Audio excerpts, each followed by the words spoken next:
जैसे कि last episode में हमने देखा कि हॉल ऑफ असैसिन के असैसिन मास्टर ने पलादिन लीडर से बात की थी और हमें भी पता चल गया था कि आखिर सायर असल में असैसिन नंबर 1 है जो कि रिबॉर्न होकर आया है, यानी इसे यंग जनरेशन का सबसे जीनियस वॉरियर हम कह सकते हैं।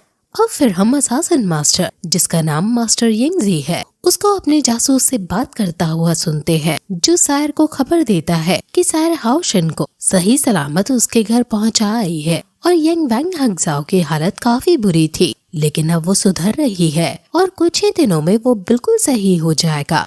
मास्टर यिंगज़ी बताता है कि टेम्पल ऑफ असैसिन और टेम्पल ऑफ नाइट्स के बीच में कई सालों से दोस्ती है जो हम भी टूटने नहीं दे सकते हैं, और यंग वैंगजाओ तो यंग जनरेशन में बेस्ट नाइट है जो कि मैनकाइंड के लिए एक रे ऑफ होप है, इसलिए उसको हमें कैसे भी करके बचाना होगा।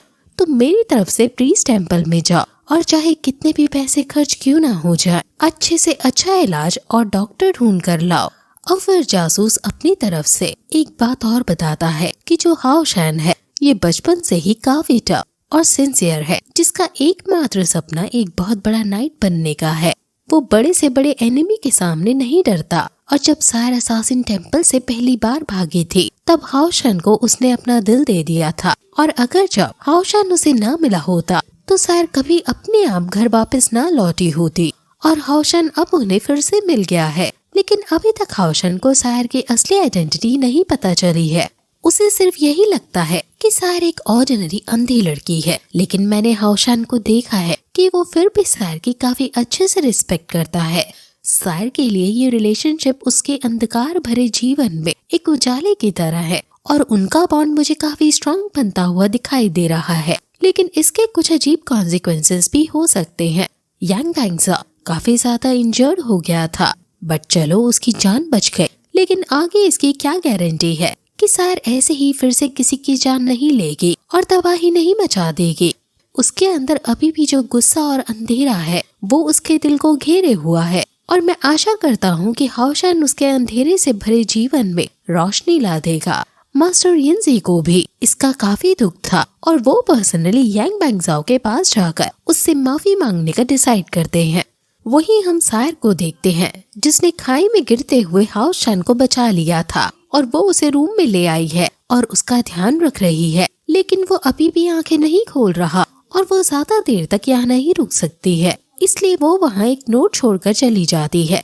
वही हाओशन सपने के अंदर माउंट ओडिन में है, और तभी उसके ऊपर कोई हमला कर देता है, और वो और कोई नहीं बल्कि उसके पापा ही हैं। वो हाओशन की प्रोग्रेस से काफी खुश है, और हाओशन अपने पापा को देखकर खुश है। उसके पापा उसे उसको अपनी स्ट्रेंथ दिखाने को कहते हैं, और दोनों स्वॉर्ड फाइट करने लगते हैं। हाओशन अपना बेस्ट उनके सामने रखता है, लेकिन वो उसके हर एक अटैक को एक ही तलवार में रोक दे रहे हैं, और वो हाओशन से कहते हैं कि तुमने अभी तक अपनी लिक्विड एनर्जी को अच्छे से यूज करना नहीं सीखा और नहीं जाना कि ये कैसे काम करती है। वो फिर उसे अपनी लिक्विड एनर्जी से तलवार यूज करते हैं, और एक ही बार में कई सारे अटैक करके हाओशन को दूर फेंक देते हैं, और ये देखकर हाओशन हैरान हो जाता है। वो हाओशन को समझाते हैं कि अपने अंदर की एनर्जी को तुम पानी की तरह मानो, और अपनी बॉडी को एक नदी की तरह। तुम्हें अपनी एनर्जी रूपी पानी को बॉडी रूपी नदी में बहाना है। हाओशन ऐसा ही फील करने लगता है, और उसकी लिक्विड एनर्जी पूरी बॉडी में सर्कुलेट होने लगती है। और फिर मास्टर जिंग्यो इस एनर्जी को स्वॉर्ड में एक्यूमुलेट करने को कहता है, और फिर मास्टर जिंग्यो इस एनर्जी को स्वॉर्ड में एक्यूमुलेट करने को कहता है, जिस पर हाओशन ऐसा ही करता है, और उसकी लिक्विड एनर्जी फाइनली स्वॉर्ड में आ जाती है, और उसके पापा काफी खुश होते हैं। हाओशन फिर अपनी तलवार को रखकर कहता है कि मैं जल्द ही टायर 7 का नाइट बन जाऊंगा, तो तब मैं आपसे और मॉम से मिल सकूंगा, जिस पर उसके पापा हाँ कहते हैं, और मास्टर जिंग्यो जाने लगते हैं। लेकिन जाते जाते वो कहते हैं कि टायर 5 अभी शुरुआत है, और तुम्हें अभी बहुत आगे तक जाना है। जब तुम टायर 6 पर पहुंच जाओगे तुम्हें विच विंग्स भी मिल जाएंगी, जिससे तुम हवा में उड़ सकोगे, और लेवल 7 पर पहुंचने पर तुम्हारी शाइनिंग बॉडी तुम्हें लाइट का यूज करके गार्ड करेगी, और जब तुम टायर 8 पर पहुंच जाओगे तो तुम्हारा स्पिरिचुअल एस्ट्रल बाहर आने लगेगा, और तुम इविल स्पिरिट्स को भी मार सकने लगोगे। टायर 7 पर पहुंचने के बाद तुम गॉड डोमेन के अंदर पहुंच जाओगे, और अब एक बात ध्यान रखना कि जहाँ भी तुम जाओगे और जैसे भी तुम परफॉर्म करोगे तुम हमेशा मेरे गर्व करने का कारण बने रहोगे। अब फिर वो गायब होने लगते हैं और हाओशन उनको गायब होता देख टेंशन में आ जाता है और उसके पीछे दौड़ने लगता है और डर के मारे उसकी आंखें खुल जाती हैं और उसे सायर का लेटर मिलता है कि तुम मेरी चिंता मत करना, जब तुम फाइनल राउंड स्टार्ट करोगे तब हम एक दूसरे से मिलेंगे। हाओशन अच्छे से कुछ नहीं समझ पाता और वो जब साइड में देखता है तो वो टीचर ये हुआ को देखकर हैरान हो जाता है। टीचर ये हुआ उसे ताना मारते हुए कहते हैं कि अच्छी बात है कि तुम टायर 5 पर पहुंच गए और लगता है अब मेरे पास तुम्हें सिखाने के लिए और कुछ नहीं, जभी तो तुम एक मैच के लिए अपनी जान जोखिम में डालने को तैयार थे।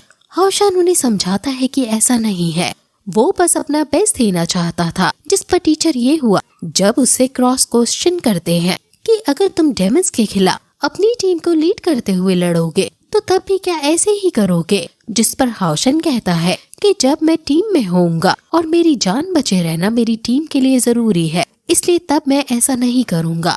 ये हुआ को ये बात उसकी सही लगती है और हाओशन को पता चलता है कि वो 3 दिन से सो रहा है और अब कल उसका डेमन हंटिंग कंपटीशन का फाइनल राउंड है। लेकिन तुम अब चिंता मत करो, तुम अब टायर 4 का वॉरियर हो और अब तुम्हारा ओपोनेंट चिंता करेगा। अब अगले दिन डेमन हंटिंग कंपटीशन शुरू होता है जिसमें हाओशन लिंसी के साथ आगे अंदर जा रहा है और यही सोच रहा है कि आखिर सार मुझे फाइनल में कैसे मिलेगी। अब वो चल ही रहे थे कि तभी उन्हें लिंजन मिलता है जो फाइनल तक पहुंच चुका था और ये देखकर वो दोनों हैरान है।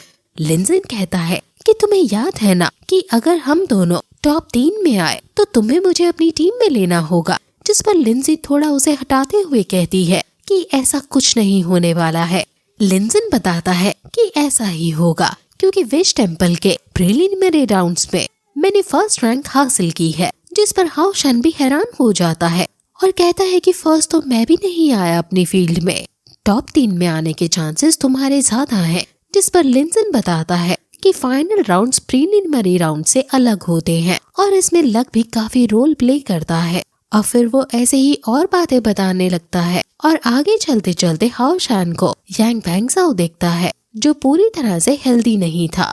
यहाँ टोटल 60 लोग फाइनल में पहुँचे हैं और वो सोचने लगता है कि आखिर सायर यहाँ क्यों ही आएगी। लेकिन तभी हम असासिन हॉल के कुछ असासिन्स को एक साथ आता हुआ देखते हैं जो वहाँ आते हैं और हर तरफ फूल बरसा देते हैं और हर तरफ अपने आदमियों को तैनात कर देते हैं और सभी लोग धूमधाम से पटाखे फोड़ने लगते हैं और वहाँ सायर आती है और सभी सायर के आगे झुक जाते हैं। ये देखकर सब काफी शौक होते हैं क्योंकि सभी को पता चल जाता है कि ये लड़की असासिन नंबर 1 है। यांग बैंगजाओ भी इसे देखकर गुस्से में अपने हाथ पीछ लेता है और सायर सीधे हाओशन के पास आती है। यांग बैंगजाओ को फिर हम पास में देखते हैं जो कि अपने बेड पर पलादिन लीडर से बातें कर रहा था। पलादिन लीडर बताते हैं कि असासिन हॉल ने खुद यहाँ का सबसे बड़ा हीलर तुम्हें हील करने के लिए भेजा है, इसलिए इस मैटर को अब यहीं खत्म कर देते हैं। वो तुम्हारे मुंह बोला मुआवजा भी देने को तैयार है। जिस पर यांग बैंगजाओ ने डिसाइड किया था कि उसे सिर्फ उसको हराना है और तभी उसका बदला पूरा होगा। सायर हाओशन के पास आकर उसका हाथ पकड़ लेती है। हाओशन जब उसे कहता है कि तुम असासिन नंबर 1 हो, जिस पर वो कहती है कि मैं तुम्हारे लिए हमेशा सायर ही रहूंगी। और इनकी बातों से सब समझ जाते हैं कि ये दोनों एक दूसरे से प्यार करते हैं। वहीं अब हम सभी टेम्पल्स के मास्टर को देखते हैं जो ऊपर बैठे उन सभी को देख रहे हैं और अपने अपने डिसाइपल्स के जीतने की आशा प्रकट कर रहे हैं। और अब मास्टर यिंगजी वहाँ आकर ग्रुपिंग करने का डिसाइड करते हैं और वहाँ बॉल्स फेंक दी जाती हैं। ये बॉल्स अलग अलग कलर्स की हैं और जो सेम कलर्स की बॉल उठाएंगे वो सेम टीम में होंगे। और अब यही एपिसोड खत्म हो जाता है।